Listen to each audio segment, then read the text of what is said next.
안녕하세요. 오렌지TV입니다. 최근 미국에서 인종 문제로 인한 갈등으로 대규모 소요 사태가 발생하고 있습니다. 아무쪼록 추가 피해 없이 모든 문제가 원활하게 해결되기를 바라는 마음 간절합니다. 1992년 LA에서도 이와 비슷한 일이 일어난 적이 있습니다. 이때 특히 우리 한인타운의 피해가 커서 더욱 기억에 많이 남아있는데요. TV를 통해 비춰진 LA의 모습은 그야말로 낯선 광경이었습니다. 도심에서 시가전을 방불케 하는 총격전이 벌어지고 곳곳이 화염에 휩싸이며 요란한 사이렌 소리가 울려 퍼지고 있었는데요. 이렇게 혼란스러운 상황에서도 빛나는 순간이 있었습니다. 바로 우리 한인들이 스스로의 가족과 재산 그리고 커뮤니티를 지키기 위해 망설임 없이 나섰던 모습입니다. 특히 인상 깊은 점은 사태가 심각해지고 공권력의 보호를 받기 어렵다는 사실을 파악하자마자 코리아타운을 중심으로 자체 군대를 조직했다는 것입니다. 한인 커뮤니티는 단 이틀 만에 군대 형태의 집단을 갖췄다고 알려졌는데요. 사실 군대는 조직이 전부다라고 할 정도로 체계적인 지휘체계와 구성이 매우 중요합니다. 제대로 된 지휘체계와 구성 없이는 아무리 많은 사람이 모인다 해도 오합지졸 그 이상이 될 수 없는데요. 임진왜란 초기 일본군이 부산에서 행군하듯 빠른 속도로 올라올 수 있었던 것도 당시 조선의 군대가 체계적인 형태를 갖추지 못하고 부병제,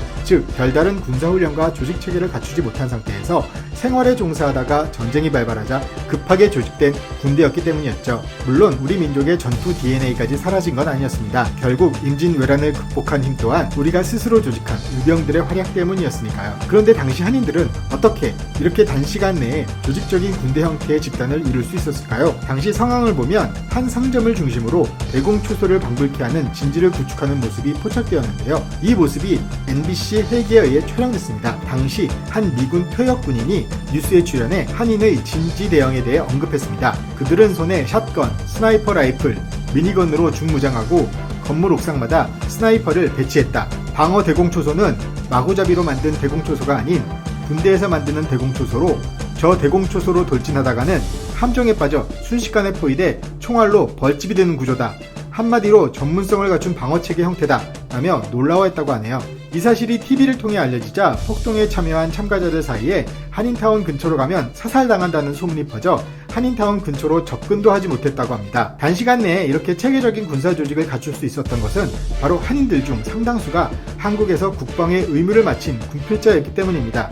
우리가 흔히 이야기하는 예비군들이었던 것이죠. 사실 우리 사회에서 예비군의 이미지는 당나라 이라는 이미지가 강하게 남아있습니다. 바로 이런 이미지죠. 농담삼아 흔히들 예비군의 중요한 임무는 첫째, 적의 포로로 잡혀 적의 식량을 축낸다. 둘째, 금속제 도시락통을 이용하여 적의 레이더망을 교란한다. 라는 농담이 있을 정도입니다. 여러분은 이 사진을 보면 어떤 느낌이 드시나요? 군대를 아직 안 갔다 온 분 중에는 이런 사진을 보면 은근히 예비군을 무시하고 싶은 분이 있을지도 모르겠습니다. 게으르고 어딘가 비어있는 듯한 허술한 모습으로 생각하실 것도 같은데요. 하지만 군대를 갔다 온 분들은 아실 겁니다. 저렇게 쉬고 있는 게 사실은 효율적인 전투력 비축이라는 걸 말이죠. 잠시 이야기가 옆으로 샜는데요. 각설하고 실제로 우리나라의 예비군 전력은 그렇게 가볍게 치부할 수준이 아닙니다. 실제 전쟁 상황에서 우리나라 전력 강화에 크게 기여하는 중요한 조직인데요. 2년여간의 군생활로 인한 실전 경험과 사회생활로 다져진 조직 문화에 대한 이해도로 무장한 예비군의 존재는 적의 입장에서 보면 분명 두려운 상대입니다. 한인 해병 전우회 출신 코리아타운 방어의 임시 최고 지휘자는 지역 언론사와의 인터뷰를 통해 한국 남자들은 모두 군대에 다녀온 군인들이며 한인타운 소집 4시간 만에 지휘체계가 완성됐다.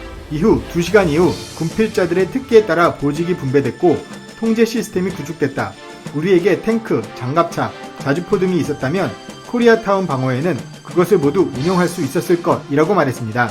성인 남자의 대부분이 군조직을 경험한 나라, 총기 판매와 사용이 법적으로 금지되어 있는데도 남성의 대부분이 사격은 물론 총기 분해, 조립까지 완벽하게 할 줄 아는 나라, 앞집 아저씨, 옆집 오빠가 유사시에 전차병, 포병, 공병으로 활약할 수 있는 나라, 대한민국의 안보가 튼튼하게 느껴지는 것은 현역으로 고생하고 있는 우리 국군 장병들과 그 뒤를 든든하게 받쳐주는 예비군이 있기 때문 아닐까요? 아무쪼록 미국에서 벌어지고 있는 혼란 속에서 더 이상의 피해 없이 평화로운 일상으로의 복귀가 빠른 시일 내에 이루어지기를 바랍니다. 오늘은 여기까지입니다. 감사합니다.